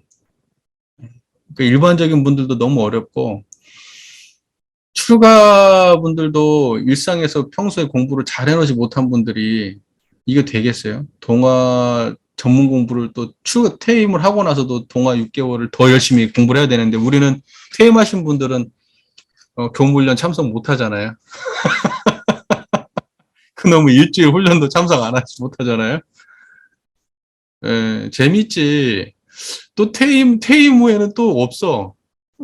퇴임 후에는 빼주는 거지. 봐주는 거지. 공부를 봐주나? 이것도 참 재밌는 일이지. 교단이 얼마나 웃기게 돌아가는 거예요, 도대체. 아니, 공부는 오히려 이제 연세 들면 더 이제 공부할 때고 그런데 이제 생을 마무리 정리할 때고 그럴 때인데 그때는 공부도 빼줘요. 교단 쪽으로. 안 해도 된다는 거지. 예, 그동안 많이 하셨으니까. 에휴, 이거 보세요. 아까 저, 얘기가 나왔지만 대종사님 당대에 정말로 동화선 합쳐가지고 1년에 6개월 공부는요, 필수예요, 필수. 우리 훈련법에 정기훈련과 상시훈련 이렇게 나와 있잖아요. 그래가지고 그 정기기간의 정기, 상시기간의 상기 해가지고 3개월, 3개월, 3개월, 3개월 이렇게 해가지고 그 반복되게 그게 공부를 갖다가 정기든 상시든 계속 이어지도록 하기 위한 공부 방법론 아닙니까? 예전에는 출가자들이 뭐냐면 정기 때만 공부하고 상시는 따로 공부가 없어요. 근데 지금 현재 원불교, 그렇기 때문에 근데 원불교는 뭐냐면 그것보다 더 해요. 그것보다 더 하라는 거예요, 공부를 사실은. 생활불교니까 조금 하라는 게 아니라 생활불교니까 더 열심히 하라는 거지, 오히려 원불교에서는. 그러니까는 불가에서 하는 동화선을 원불교에서는 그대로 또 하면서도 그러면서도 또 동화선 기간 끝나면 또 상시훈련 하라는 거 아니야? 상시훈련 끝나면 또 동화선 하라는 거고 이걸 평생 하라는 거예요. 근데 원불교 안에서 뭐가 부족하냐? 정기가 없죠. 상시가 없는 게 아니고. 그러면 원불교에서 반성은 뭐가 있어야 되냐? 상시를 하자는 얘기를 할 게 아니라 정기하자는 얘기를 해야 돼요. 제가 이 얘기를 뭐 엄청 많이 했으니까 또 반복할 건 없겠지만 원불교 안에서는 상시가 없는 게 아니고 정기가 없습니다. 정기가 없어서 공부한 게 없으니까 상시로 공부가 이어지지 않는 거예요. 상시 공부 잘하자고 얘기하려면 정기 공부를 똑바로 해야 되는 겁니다. 제가 지금 여기서 공부 모임을 해가지고 지금 제가 교도님들 해가지고 25회 공부 모임을 하거든요. 25회 공부 모임은 6개월이에요. 6개월. 근데 6개월인데 일주일에 한 번씩 하잖아요. 일주일에 한 번씩 6개월. 근데 일주일에 한 번 6개월인데 그렇게 바짝 하고 나면 이분들 정전 거의 띄거든요. 이제 이야기하면 귀가 트이고 다 알거든요. 뭐가 맞고 뭐가 틀린지도 알아요. 보세요. 우리가 지금 일주일에 한 번 해가지고 25회 공부를 해도 정전 공부만 해도 그렇게 되는데 물론 이제 굉장히 빡세게 해요. 4시간씩만 해요, 공부를. 한 번 할 때. 그러니까 그렇게 따지면 진짜 매일 1시간씩 한다고 해도 토일 일요일 빼고 거의 뭐 매일 1시간씩 해도 왜냐면 또 그것만 하는 게 아니에요. 그분들은 또 공부 모임 하기 전에 영상 공부가 계속 하고 오시거든요. 그러니까 그렇게 따지면 공부 양으로 따지면 진짜 그 6개월 짠듯하게 한다고 봐도 될 정도로 공부하고 계세요. 물론 25회니까 25일만 딱 하는 게 아니에요. 근데 그 정도 하고 나면 이분들 신심 나거든요. 그리고 공부길 알거든요. 어느 정도. 근데 우리는 이것도 안 하면서 상시훈련 하자고 얘기하면 어쩌자는 거예요. 심각하게 고민해 봐야 돼요. 지금 현재 상황은. 심각하게. 이대로는 진짜 심각해요. 자, 이 교리, 이 제도를 운전하는 기관에 있어서도 시대와 인심을 따라 결함됨이 없도록 하자는 것입니다. 시대와 인심을 따라 결함됨이 없도록. 자, 보세요. 대종사님께서도 지금 시대를 따라 나온 성자 아니겠어요? 그래서 대종사를 주세불이라고 하잖아요. 지금 이 시대, 물질문명 시대에 나온 이 시대에 맞는 성자님이잖아요. 이 시대에 맞추어서 교법을 짜셨고, 그 교리와 제도라고 하는 것들도 그러면 계속해서 변해야 될 부분과 안 변하지 말아야 될 부분에 대해 설명해 주시잖아요. 변해야 될 부분은 변해야 될 거 아니에요. 근데 변해야 될 부분이 안 변한다니까. 그 중에서도 교리하고 제도 중에서도 뭐가 더 쉽게 변해야 될까요? 제도지. 제도는 정말 그때그때 빨리빨리 변해야 되거든요. 근데 이놈의 제도 하나를 못 바꾸네. 여러분 지금 원불교 교화 침체 얘기가 언제부터 나온 줄 아십니까? 수십 년 전부터 나온 얘기예요. 수십 년 전부터. 교화 침체 얘기가. 근데 뭐 하나 바뀐 적 있습니까? 한번 생각해 보세요, 여러분. 눈에 띄게 바뀐 게 뭐가 하나라도 있는지. 지금까지 계속 교화단 교화 얘기만 하고 앉아 있어요. 교화 안 되면 또 교화단에 문제가 있다. 또 교화 안 되면 교화단의 문제를 찾아보자. 결국 교화단 말고는 답이 없는 것 같다. 다들 미쳤다니까? 어떻게 이렇게 바보같이 똑똑한 사람들이 모여가지고 어떻게 이렇게 바보 같은 결론을 낼 수가 있는지 도저히 나는 이해가 안 돼. 아니, 진짜로 바보들만 모였으면 모르는데, 다 똑똑한 양반들이에요. 배울 만큼 배운 사람들이고. 원불교 교단 안에 서울대생이 한두 명이야? 그렇게 똑똑하고 잘난 사람들이 있는데 왜 교단이 이 모양이야? 이해가 안 돼. 시대와 인심을 따라서 계속해서 바뀌어야 되는 거예요, 제도는. 빨리빨리. 기본요금 바뀝니까? 교화 정책이 바뀌어요? 아, 정말 심각해요, 진짜. 자, 여기까지 하고요. 제가 결론적으로 하고 싶은 얘기는 이거예요. 이거. 뭐냐면, 대종사님은 모든 것을 그때그때 쓰고, 그때그때 필요에 의해서 가져다가 쓰신 것이고, 어떤 태도로? 열린 태도로. 시대의 변화와 인심의 정도를 따라서 그때그때 열린 태도로 어떻게 하면 교화할 것인가라고 목적 달성을 위해서 나머지는 갖다 쓰신 방편이었는데, 우리는 대종사님이 그때 당시에 갖다 쓰고 남겨놓으신 역사적 방편을 정답이라고 생각하고 지금 가지고 오고 있는 거예요. 우리가 답습해야 될 건 대종사님이 그때 쓰셨던 그 방편이 아니라 그 방편을 썼던 열린 태도를 지금 우리가 답습해야 되는데, 답답하게도 대종사님이 그때 쓰고 버렸던 걸 지금 우리는 그게 그거 아니면 안 된다고 생명줄기처럼 지금 붙들고 앉아 있다 이 말입니다. 왜 이런 일이 발생하냐? 공부가 없어서 그래요. 대종사님에 대해서. 그리고 대종사님이 어떤 성자인지를 이해를 못하고. 방편에 집착하는 성자가 아니에요. 대종사님은. 본질 구현을 위해서 방편을 활용하는 거라고 생각하시고, 언어고, 제도고 다 활용하는 거지, 그게 본질이 아니에요. 근데 하물며 교화단이 본질이겠어요? 교화가 본질이겠어요? 지금 이 시대에 어떻게 하면 사람들 그거 다 내려놓고 대종사께서 그 열린 태도로 제도를 수용하셨듯이 우리가 지금의 사람들을 관찰하고 지금의 시대 인심과 지금의 지식과 연구 성과를 관찰해서 공부해서 그걸 현실에 적용하면 되지. 왜 옛날 거 갖고 와가지고 계속 그러고 있냐고, 대종사님 했던 걸. 그거 불경이 아니야. 대종사님을 더 업그레이드 시키는 일이고 더 빛나게 드러내는 일이지, 우리가 그렇게 하는 일이.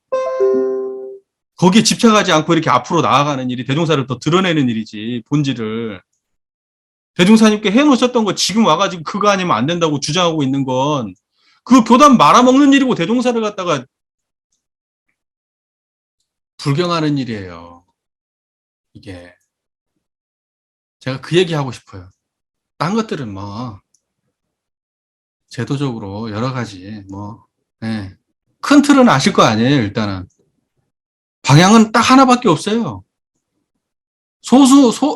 이 과거 불교처럼 어떠한 특정한 계통에 있는 사람들, 특정한 출가 중심의 어떠한 특정한 사람들, 아주 소수만 공부하는 그런 것들을 완벽하게 대중을 향해서 열어버리자라는 그런 의도의 말씀입니다. 한마디로 얘기하면 이 모든 말씀이. 근데 우리는 그때 예전에 했던 그걸 가지고 지금 답습하고 있다. 세대가 바뀌어가고 시대가 바뀌어가고 사람이 달려지고 그러고 있는데 우리는 아직도 옛날 걸 답습하고 있다. 그것이 과거 불교하고 뭐가 다르냐? 대종사가 그때 당시에 개혁했던 것을 지금 우리가 또 개혁하고 있어야 된다는 거예요. 그게 대종사의 정신을 계승하는 일이다. 자, 여기까지 하겠습니다. 아까 우리가 봤던 법문에서 예를 들면 그러니까 출가 공부의 의식 생활도 각자의 처지를 따라 직업을 갖게 할 것이 이렇게 되어 있어요. 각자의 처지를 따라. 그러니까 이것은 다 가지라는 의미도 아니고 갖지 말라는 의미도 아니고 처지를 따라. 그러니까 내가 지금 직업을 갖다 가져도 되겠다 싶으면 가져도 되는 것이고, 지금 교당 형편으로 봤을 때는 내가 지금 직업을 가져서는 교당의 상황을 이게 감당할 수가 없다 그러면 갖지 말아야 되겠죠. 이제 그런데 그걸 제도적으로 굳이 못 박아가지고 할 필요가 있냐라는 의도의 말이고, 출가들을 이제 다른 직업을 가질 수 없다라는 그런 조항을 굳이 넣어야 되냐, 이제 이런 거에 대한 이야기고, 그러니까 상황에 따라서 언제든지 자기의 어떤 지금 상황에 따라서 내가 지금 출가가 중심이 돼야겠죠. 물론 지금 내가 교단 교화가 중심이 돼야 되고, 이걸 중심으로 하는데 내가 방해되지 않는다고 하면 갖는 거에 문제가 되지 않아야 된다는 얘기죠. 모르겠어요. 그게 아파서 내가 아플 때 이제 그 돈이 없는 게, 부러울 수도 있고 차별로 느껴질 수도 있는데, 교무로 출가를 해서 출가자로 출가를 해서 여러 가지 좋은 직업을 가지고 실제로는 교화의 성과가 없다면 나는 그 사람이 그렇게 우리가 교무로서 떳떳할까? 저는 일단 그런 생각이 들어서 개인적으로는 하나도 부러운 마음이 없어요. 아파 보진 않아서 그런지 모르겠지만. 그리고 그렇게 사시는 분은 그렇게 사셔야지 어떻게 하겠어요. 그건 그쪽 나라가 아니고 이 한국도 마찬가지예요. 그리고 이제 기본적으로 처음부터 이 경제적 역량을 구현하는 이 차등의 수준이 많이 다르더라고요. 예. 그리고 그 교무들 사이에서 빈부격차 커요. 생각보다. 똑같이 교무를 해도 다 똑같지 않습니다. 가족이 부자일 수도 있고, 정토가 부자일 수도 있고. 예. 근데 직접 교무가 풀타임을 뛰면서 교화할 수 있다? 이게 물리적으로 불가능한 얘기죠. 예. 뭐, 기본적으로 아까 말씀하신 대로 뭐, 직장인들 공부 모임 정도, 하나 정도 운영할 수 있겠지만, 실제로 그것도 그렇게 되는 사람이 있나요? 제가 장담컨대 그러기 어려울 거예요. 그러니까 제가 보기에는 그런 거 부러워할 일도 아니고, 그 사람들은 하나를 놓치고 하나를 취하시겠지. 우리는 무조건 하나를 놓치면 하나를 취하는 거니까요. 이도저도 아닌 삶이 아니면 된다고 봐요.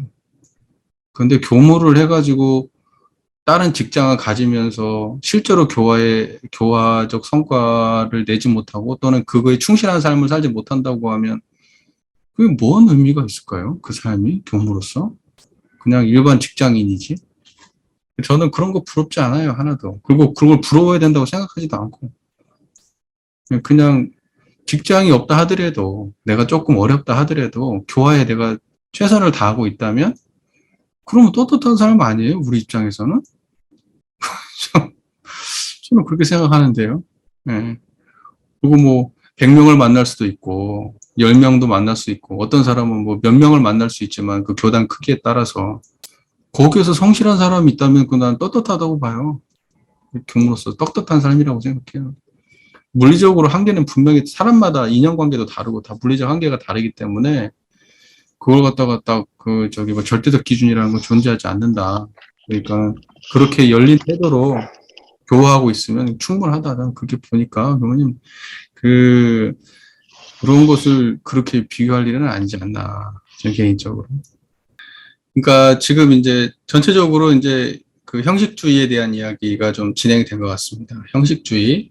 그러니까 형식은 결국 이제 본질을 구현하기 위한 그릇이고 이제 형식을 통해서 본질이 구현돼야 되는데 형식 자체가 본질처럼 남아버리는 것은 문제가 있다는 것이고 그다음에 이제 그 종교와 생활의 문제에 있어서도 기본적으로 온불교는 종교와 생활을 둘러보지 않기 때문에 출가자라 하더라도 생활을 벌이는 입장이 아니라 출가로서의 본분을 유지하기 어려울 정도로 경제 생활이 너무 어렵다고 한다면 그 상황을 봐서 처지를 따라서 우리가 직장 생활을 할 수도 있다라는 거 이제 그것도 우리가 정리해 봤으면 좋겠고 또 한 가지는 그러면은 이제 이것이 이제 출가지만 직장 생활의 그 어빈이 더 강하게 끌려가 가지고 실제로 자기 이름은 출가고 출가를 위해서 이 제도 사업을 위해서 출가를 했지만 삶이라고 하는 것은 이제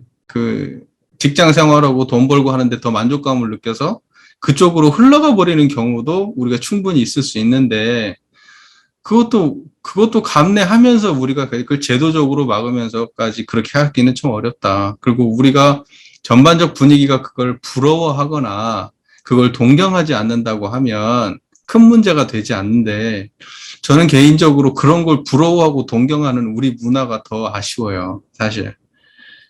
생각보다 많은 사람들이 그걸 부러워하고 동경하는 부분이 좀 있고, 또 우리 또 출가 교무님들 그 외국은 뭐 어떨지 모르겠지만 이제 한국 같은 경우에는 이제 뭐 큰 기관들 있잖아요. 평생을 기관에서 근무하시다가 이제 퇴임하는데 자녀가 그 교무 아버지가 교무인지도 모르는 그런 자녀도 있어요.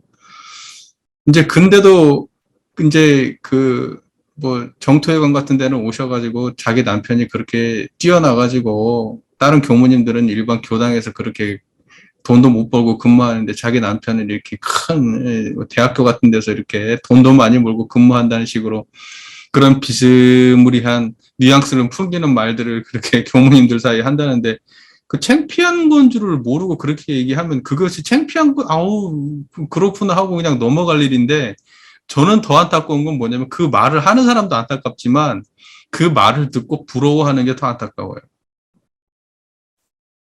그리고 그걸 가지고 차별이라고 느끼는 것도 안타깝고. 그냥 우리가 원래 여기 온 목적은 돈은 아니었잖아요. 그럴 것 같았으면 뭐 하려고 출가했겠어요? 우리가 아무리 못 벌어도 딴 데 가서 허접한 데 가서 일해도 지금보다 많이 벌을 거 아니에요. 어디 가서 경비만서도 이거보다 많이 벌지. 여러분 돈을 얼마나 벌어요? 솔직히 까놓고 얘기해서. 일반 사회에서는 상상도 못할 만큼 벌고 계시지 않나요?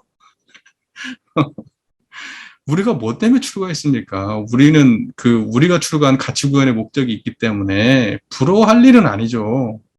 오히려 딱하게 생각해야지. 아, 왜 여기 와서 저렇게 공과밥을 먹으면서 이렇게 출가까지 하고 이렇게 사람들의 어떤 기대감을 받으면서 기껏해야 자기 돈 벌고 자기 개인적인 욕망 성취하는 데로 흘렀을까라고 걱정을 해줘야죠.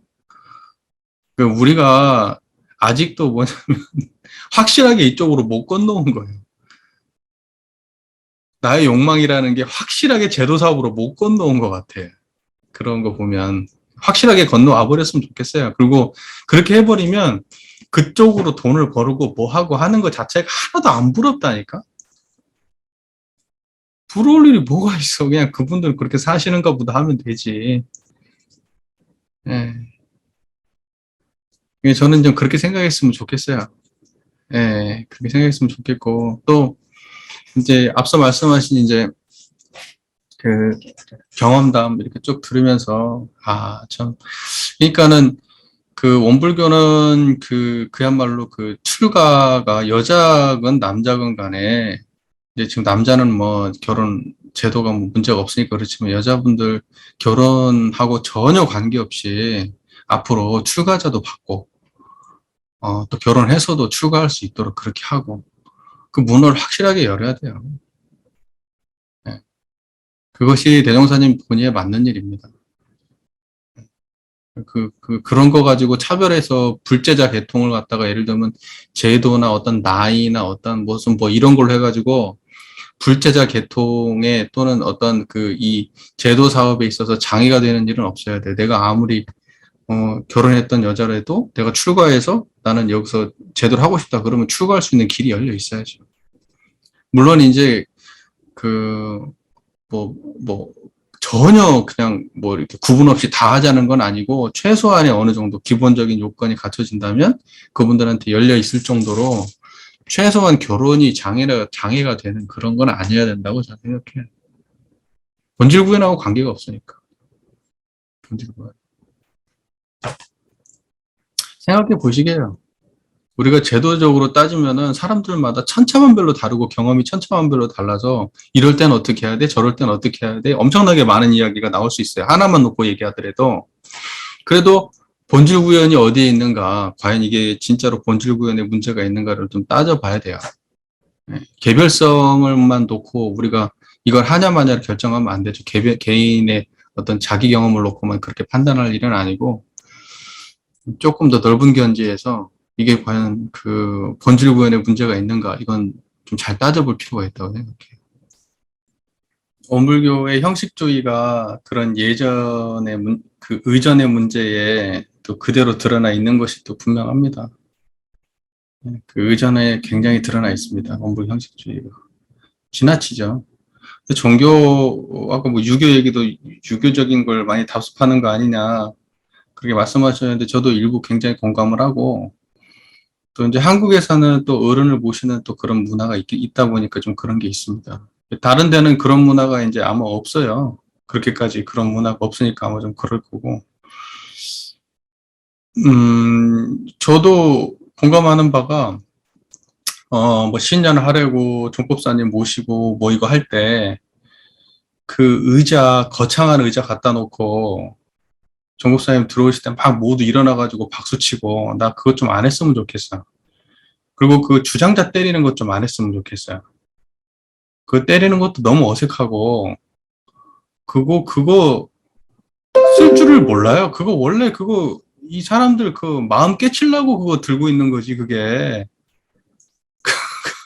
그거 뭐, 죽비 삼다 치듯이 치려고 그거 들고 있는 것도 아닌데, 그거, 굳이 그거, 그 전반적으로 다 유치하고 어색하고 저는 솔직히 마음에 하나도 안 들어요. 개인적으로 따지면. 그 우리 문화 싹 바뀌었으면 좋겠는 나의 생각에 그냥 법회 되면 그 시간대 되면 사람들 앉아 있고 종법사님 먼저 와서 앉아 있을 수도 있고 아니 종법사님이 들어오시면은 편안하게 사람들이 그냥 자연스럽게 일어날 사람도 일어나고 그냥 쭉 해서 앉고 법문 듣겠습니다 그러면 법문 쭉 하고 법문 끝났으면 나가고 그냥 그렇게 했으면 좋겠어. 아우 나는 정말 저기 그 막 그 불교 저 북한에서 왜 그 김일성 수령 김정일 막 이렇게 나오고 김정은 막 이렇게 나오면 막 이런 박수 막 치고 사람들 막 환호하고 막 이런 그거 보는 것 같아. 나 그냥 마음이 편하지가 않아. 나 그거 볼 때마다 굳이 그렇게 박수 유도하지 않았으면 됐어요. 그러니까 종법사님 들어오십니다. 그냥 이 정도 하면 좋겠어요. 그럼 박수 칠 사람 치고 그냥 편안하게 박수 유도 안 했으면 좋겠어. 내 개인적인 생각이 그래요. 그리고 다른 이게 그건 이제 우리 한국 문화가 좀 배어 있기 때문에 좀 그런 게 있고 제가 볼 때 한국 문화가 좀 배어 있는 부분이 있고 그 외국 같은 데서 예를 들면 뭐 힌두교 성자들 뭐 저기 뭐야 그 저기 법사를 하고 할 때 보면요. 아, 왜 옷 벗고 그냥 앉아가지고 해요. 그냥 비디게 앉아가지고 이렇게 누워서 해. 그렇게 하는 거요. 그게 그러니까 뭐냐면, 이제, 제가 보기에는, 그러니까 뭐냐면, 법문을 설하는 뭐, 특별한 뭐가가 존재할 필요가 없다는 거예요. 법문만 있으면 돼. 법문만. 근데 우리는 항상 거기에 뭐가 존재하냐면, 형식이 있어야 법문이 담긴다고 보는 거예요. 그러니까, 알맹이를 담기 위해서 형식이 필요하다는 거예요. 그것도 뭐, 본질적으로 뭐 되게 틀린 말도 아니기는 한데, 이제 앞으로는 그렇게 안 돼. 옛날에는 건물 어떻게 졌어요? 여기 기독교 건물 가시면 아시겠죠? 기독교든 그렇고 저기 저 이슬람도 그렇고 가면은 위에 돔이 이렇게 막 높고 천장이 높고 그러면 그 왜 그렇게 졌는데 그게 그 형식이 저기 인간을 갖다가 저 하늘 아래 작게 만드는 거예요. 그 저거 건물을 딱 보는 순간 자기가 작아져. 딱 들어오는 순간 나는 작은 사람이고 뭔가 큰 존재가 나를 갖다가 저 위에서 내려다보고 있는 것 같아. 저쪽에서 막 알라 막 소리를 막 하면은 그게 막 그 공명이 돼가지고 하늘에서 소리가 내려오는 것처럼 느껴지고 또 막 성가대도 저 위쪽에 있어요. 그래갖고 저쪽에서 노래를 부르면 하늘에서 천사가 노래 부르는 것 같아. 막 쫙막 아하하 막 하면 저쪽에서 소리가 막 쫙 내려오고 감정적으로 감성이 막 일어나고 막 이런다고. 근데 요즘에도 그런 거 갖고 감동받고 마음에서 신심 일어나고 그런 시대는 아니잖아. 옛날에는 그랬다 하더라도 지금도 물론 감동은 돼요. 가보면 네, 감동은 돼. 멋있어. 그러기는 한데 원불교 같은 이렇게 그 전 세계를 의 교화를 지향하는 종교가 이런 식의 형식적인 한국적인 형식에 이렇게 떨어져 있으면 좀 곤란하고 너무 지나치죠. 그리고 그런 것들은 솔직히 말해서 아까 지적하신 대로 윗사람이 나서서 끝내야 돼요. 근데 그걸 꼭 기대하고 받고 계신 것처럼 그게 거론을 안 하시대. 어, 다음부터는 이렇게 하지 마라. 이거 전부 다 쓸데없는 짓 하지 마라. 나 같으면 하지 말라고 할 것 같은데. 도대체 뭔 일이래, 이렇게 자꾸 전화가 온대. 그러니까 지금 뭐, 전체적으로, 저희가 이제 얘기 나눈 것이 이제, 여러 가지 형식적인 이야기들에 대해서 얘기를 나눴고, 뭐 형식적인 것이 뭐, 때로는 필요할 수 있겠지만, 근본이 상식된 형식주의는, 이 오히려 근본을 망각하게 하고, 계속해서 끝까지 형식으로 흘러가게 만드는 그런 폐단도 있을 수 있다는 건, 우리가 같이 공감하면서, 행사를 치르고 난 다음에 모든 마음에 다 살아나는 그런 행사가 돼야지, 행사 치르고 난 다음에 그 사람들 의전한이라고 지쳐 나자빠지는 일은 없어야겠죠. 네. 두 번, 세 번 하고 싶겠어요? 그거 하는 사람이 즐겁고 행복하겠어요? 아니, 법석을 만드는 자리가 행복해야 되는데 법석을 만드는 자리가 그게 그렇게 괴로우면 곤란하죠. 네. 한 번씩 다 생각해 봤으면 좋겠습니다. 전반적으로 법문에 대한 이해와 우리들이 앞으로 이제 어떤 식으로 지금 교단을 바라봐야 될지, 그리고 지금의 우리 문제가 어떤 것인지 스스로 한 번씩 다 자각해 보시는 그런 시간이 됐으리라고 생각합니다.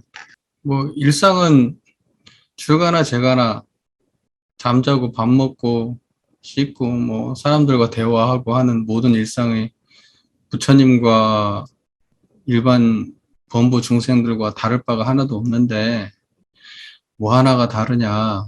그러면 마음 쓰는 게 다른데, 똑같은 삶을 살아가는데, 부처님과 같은 마음을 쓰고 사느냐, 못 사느냐, 이게 본질 구현을 하느냐, 못 하느냐의 문제고, 항상 청정한 그 자리 놓치지 마시고, 그렇게 또 일주일을 사시고, 그 가운데 또 청정한 자리에서는 걸리고 막힘이 없으니, 세상 문제도 있는 그대로 다 들어올 것이고, 내가 무언가 한쪽을 버렸다고 생각하면 그것은 내가 집착한 것이고, 한쪽을 취했다고 생각하면 그것 또한 집착한 것이니까, 어떤 것도 버리거나 집착하지 말고 있는 그대로 다 수용하면서 그렇게 살아간다면, 그 안에 앞으로 우리 교단의 이 교화 침체 문제의 해법도 있을 거라고 생각합니다. 예, 아까 뭐 말씀하신 대로 이렇게 세상 문제, 세상이 돌아가는 것도 청정한 자리에서 다 온전하게 받아들여질 때 이제 그 안에서 이제 지혜가 있는 것이고, 우리가 과거의 것에 너무 집착한다든지 특정한 것에 집착한다든지 또는 무언가 선별적으로 취사한다든지 하면 정작 우리가 봐야 될 걸 놓칠 수 있다. 그렇기 때문에 우리가 정말 청정하다면, 분별성과 주착심이 없다면, 그러면 가리지 말고 세상의 모든 문제에 열려 있어야 된다. 또 우리의 모든 문제에 대해서도 열려 있어야 된다. 이런 생각을 해봅니다.